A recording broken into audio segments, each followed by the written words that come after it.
What's going on, wrestling family? Welcome back to the channel. So we're going to react to WWE videos you are not allowed to watch. But you know what we're going to do? We're going to watch it anyway. So before we get started, guys, do me a favor. Hit the like button. Hit the subscribe button. Let's get into this. I don't even need to explain why WWE doesn't want you to watch this clip. Uh-oh. What's good in the hood? Oh, this one? Down, trying to take care of business. Keep it up.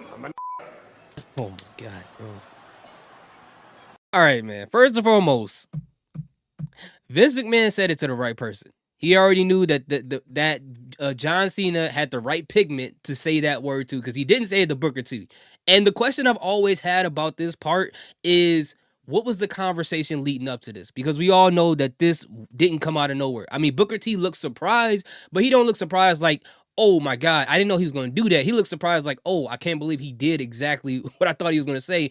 Or he was just playing into, the moment here, okay? So my question is, what was the conversation leading up to this point? Because I feel like it's safe to assume that Booker T gave Vince McMahon some pushback on this. Like, hey, Vince, I'm warning you, do not do this, okay? Please don't do this. And Vince probably was like, oh, okay, well, this is what you chocolates like, right? So I'm going to say something controversial. And Booker T probably was like, you know what?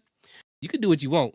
But whatever happens after the fact, that's on you. That's not me. I warned you. I tried to tell you. It is what it is. And Vince McMahon probably came out and said what he said. Because, I mean, Booker T was pretty upset about him saying the exact same word in that promo towards Hulk Hogan. Obviously for different reasons, because he knew he couldn't say it on TV. But, having that moment in the future and having someone like Vince McMahon, as I said before, of that pigment to say something like that, you would be like, you at least had to give them a little bit of pushback. So I'm very interested to know if you guys got clips of him talking about this. I didn't watch every Booker T podcast or interview, so you guys let me know in the comment section. I'm very intrigued to know. This is just one of the many clips in this video that WWE does not want you to see. In fact, this video might get blocked, so stick around till the end so you don't miss Every video anything. that says that never gets blocked. After WWE had finished filming an episode of SmackDown in 2014, Michael Cole was chatting with his boss, Vince McMahon, through their headsets. The WWE network had just launched, so the company really wanted to promote it. Unfortunately, Cole, being a commentator, was the one who had to constantly plug the network, much to the fans' annoyance. In some leaked audio, you can hear Michael Cole getting upset and talking back to Vince McMahon. You want me to say that every time? Because I said this load of times tonight. Okay. Yes, sir. So you want... Yes, sir. Yep. Okay, I've got it, sir. I just didn't know if you want me to hit it every time, but I'll do that from now on. Okay, you got it. Thank you. Knowing the stories of how angry Vince McMahon can get, I would love to know what McMahon said to Michael Cole. Now this is... Bro, salute to Michael Cole for having the mental strength and the maturity to handle it the way he did. I mean, he did crash out for like 2.5 seconds, like I said on TV. But bro, I'll tell you this. I can't work for somebody like that. I don't like being micromanaged, especially at my job. Now, I couldn't, but imagine at your job, someone's constantly talking in your ear the entire time, bro. Me and my boss would be arguing every day, and I'm not even that type of person, bro. That's just, I don't care how much they pay me.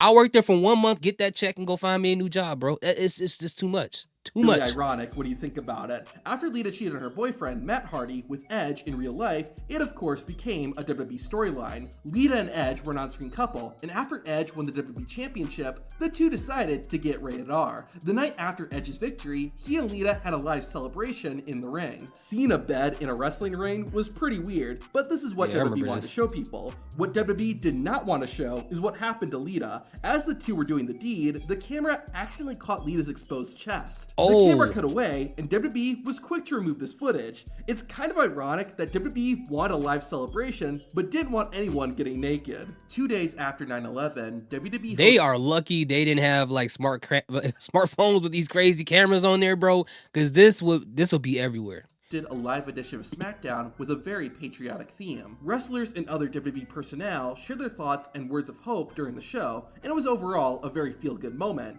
WWE does not shy away from the fact that they did this show, but there is one clip that they've gone out of their way to get rid of. What's so controversial about it?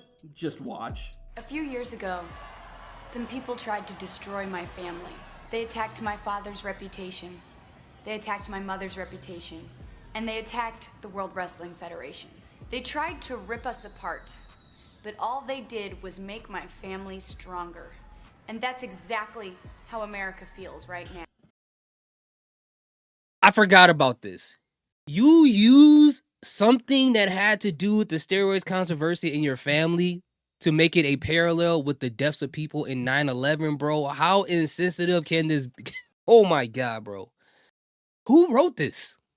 That's what I want to know. I remember when this happened, and I remember like my family members around me when they saw this part, their jaws like dropped to the like their jaw was dropped to the ground. Like they couldn't believe what they were hearing. Wow, this is nuts. What Stephanie McMahon was referring to was the steroid trial of the mid-90s. In Yeah. 1994, Vince McMahon was charged with distributing illegal steroids to his wrestlers. While McMahon was not found guilty, it doesn't seem like Vince McMahon was totally innocent either. This made it all the more insensitive when Stephanie McMahon was comparing a court case against her father to nearly 3,000 innocent people being killed. That is That's tone why deaf. it's not surprising that WWE has erased this moment from its history. Originally, Dean Ambrose was not supposed to be part of the Shield. Instead, WWE planned on having Ambrose make his main roster debut by himself and feud with Mick Foley. They actually began a storyline too, but it didn't start on TV. During the weekend of WrestleMania 28 in 2012, Mick Foley was at a hotel meeting with fans. Dean Ambrose, who was wrestling for WWE's development company FCW at this time, approached Foley and said Mick had to be held accountable. I do. Hey, John. Hey. Dean Ambrose, FCW. Nice to meet you. We never met before. This was, I And killed you him. ruined a generation. And you're responsible for a lot of this wrong. You need to be held accountable. All the 14-year-old kids ruin their lives, ruin their dreams. Name falling one. off Name the one rooftop. 14-year-old kid. I got You smart got real some quick proof? and I made it, but You a got lot a of my video? friends didn't. A lot of my friends didn't. Your friends are what? Are they dead? And you got off Because of scot-free. me? You need to be held accountable. I don't care what you have to say. You're a criminal. You're a criminal, Mick. Accountable? What does accountable mean? You tell me what accountable means in your book. Security eventually kicked Ambrose out of the building, but this looked like a real altercation between Dean and Foley. It wasn't. Of course, the whole thing was planned, and a rivalry was supposed to be set up that would see Ambrose make his main roster debut. Due to Foley's health, though, the hardcore icon wasn't allowed to wrestle, so the rivalry got scrapped, and this confrontation was erased from the internet. In 2000, All right, it's like I'm sorry for stopping it again, guys. This because I have to say this. It reminds me of when Dean Ambrose faced Brock Lesnar at WrestleMania in a was it unsanctioned match or an asylum match where they were supposed to have basically this match where you could use whatever weapons you can have, and one of the weapons that were given to him was I think he gave him he gave him a weapon. Big Foley gave him a weapon for that match. He got like random weapons like a 2x4 with barbed wire wrapped around it, a chainsaw, all these different things. These were gifted to Dean Ambrose to fight Brock Lesnar in that match. In the match, I remember because I was a big Dean Ambrose fan, it was so underwhelming. And then when I watched Broken Skull, I found out that Dean Ambrose said that everything he pitched to Brock Lesnar, Brock did not want to do. But I bring that up because it makes you wonder. This is one of my biggest what if moments. If Brock Lesnar would have acquiesced to whatever Dean Ambrose would have suggested for that match, what type of match would that have been? I think it would have been an incredible match if it was done properly. But Brock Lesnar got to be Brock Lesnar, bro. WWE fans crazy. witnessed a love triangle between Triple H, Kurt Angle, and Stephanie McMahon. Both Angle and Stephanie claimed they were just friends. However, Triple H would use this to question not only Kurt's manliness, but also his sexuality. On an episode of Raw, Triple H showed footage of Kurt Angle's Olympic gold medal match and mocked him. Yeah, I remember that. However, that's not the reason WWE doesn't want you to see this video. As mentioned, Triple H also questioned Kurt Angle's sexuality, which led to some offensive jokes. You see, here is Kurt Angle, the 1996 Olympics, Atlanta. That's an interesting position. What the heck? It's unsurprising that WWE has since removed these crazy. jokes from the episode. Stuff like this was commonplace during the Attitude Era, but once WWE went PG, it was very rare to see this type of adult content in WWE. That's what made it all the more surprising to see what happened at the 2016 Royal Rumble. At the show, Charlotte Flair defended the Divas Championship against Becky belt Lynch. is so ugly, man. Charlotte had her father, Ric Flair, in her corner, and, as expected, he interfered in the match. What shocked fans, though, was seeing Ric Flair kiss Becky Lynch in order to distract her. Yeah, that was WWE so- personnel backstage were also surprised, as the kiss wasn't scripted. In fact, Vince McMahon was furious that this happened, presumably because a man forcing himself onto a woman would hurt WWE's image, since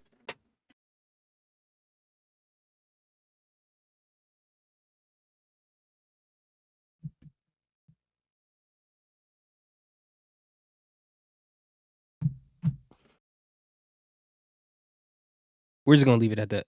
then, WWE has erased the kiss from history. So far, these have all just been individual clips. However, there's an entire WWE show you are no longer allowed to watch. Monday, June 25th, 2007 started just like any other day for the WWE. The company was set to air a live episode of their weekly show Raw. However, hours before the show started, one of the wrestlers was not at the arena. That wrestler was Chris Benoit. It was soon discovered that Benoit, as well as his wife and son, were found dead in their Atlanta home. With the shocking news, the original plans for Raw were scrapped, and the show ended up becoming a tribute to Chris Benoit.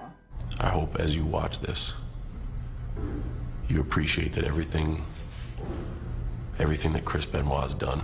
Wrestlers and other WWE personnel shared memories of Chris Benoit as a wrestler and friend.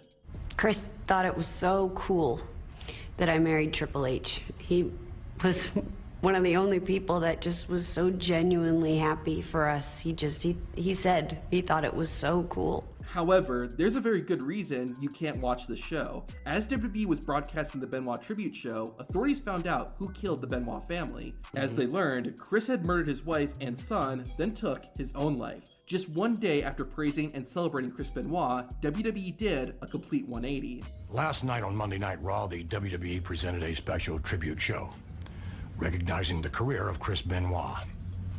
However, now some 26 hours later, the facts of this horrific tragedy are now apparent. Therefore, other than my comments, there will be no mention of Mr. Benoit's name tonight. It's no shock that WWE has banned the Chris Benoit tribute show, and Benoit's name, in general, has been a taboo subject in wrestling. A lot of times, if there's something WWE doesn't want you to see, they'll do it during a commercial break. However, thanks to smartphones, this doesn't work so well anymore. During commercial breaks, WWE's production crew will often do things like change the ring mat if it gets dirty, get props and decorations set up for an upcoming segment on the show, and other things like that. However, there was one commercial break incident that basically ruined wrestling. The March 15th, I remember this. 2020 episode of SmackDown was at the beginning of the pandemic era. WWE hosted the show from inside their performance center with no fans in attendance. One of the matches on the show was a women's tag team match. Other than the lack of a crowd, the match started off normally. After a bit, the show went to a commercial break. However, there was a technical glitch for some viewers, and the cameras went back to the show too early. Because they thought nobody was watching, the wrestlers broke character and stopped wrestling each other. It was something you never thought you would see, but there it was. Eventually, once the commercial break officially ended, the women got back into character and returned to wrestling. During the 2019 WWE Hall of Fame... at this point, unless you're a kid, like, you have to know at this point that this is what goes on, at least in the performance center, for practicing. And I get that this was an episode of SmackDown, but you have to know that these wrestlers don't really hate each other, right? They're not going to keep wrestling when the commercial break is going every single time. I know they do now, but I do remember during the pandemic era that when commercial breaks happened, they would stop and then talk, especially when Vince had these like random 2 out of 3 fall matches. They would like, one person would pin somebody, they'll get the first fall, commercial break will happen, and then you'll see like like crowds recording videos of the wrestlers just standing on the apron waiting for the commercial to be over and then start the next part of the match, which was really, really weird. Bret Hart and the late Jim Neidhart were being inducted for their tag team accomplishments. However, while Bret was giving his speech, this happened. Oh, the fan? Like, why do y'all do stuff like this? It doesn't even make any sense. A fan in attendance managed to get past security and dove at Bret Hart. The fake dreadlocks Security on and too. fellow wrestlers quickly came to the Hitman's aid, and thankfully, Bret wasn't seriously hurt. After the attacker was escorted out of the building, Hart continued his speech. This incident, of course, has since been removed from the Hall of Fame. However, the man who attacked Bret Hart is still alive, and he was arrested again not long after assaulting Bret. To hear the whole story, watch the video. I don't think they're going to kill him on national TV, bro. He should still be alive. Unless, of course, life happens and unfortunate events happen that's not related to that incident. But yeah. It's pretty interesting things that happen here that WWE doesn't want us to watch. But anyway, thank you guys so much for watching. Let me know what you guys think in the comment section. If you haven't already, once again, hit that subscribe button. Salute, peace, have a great day.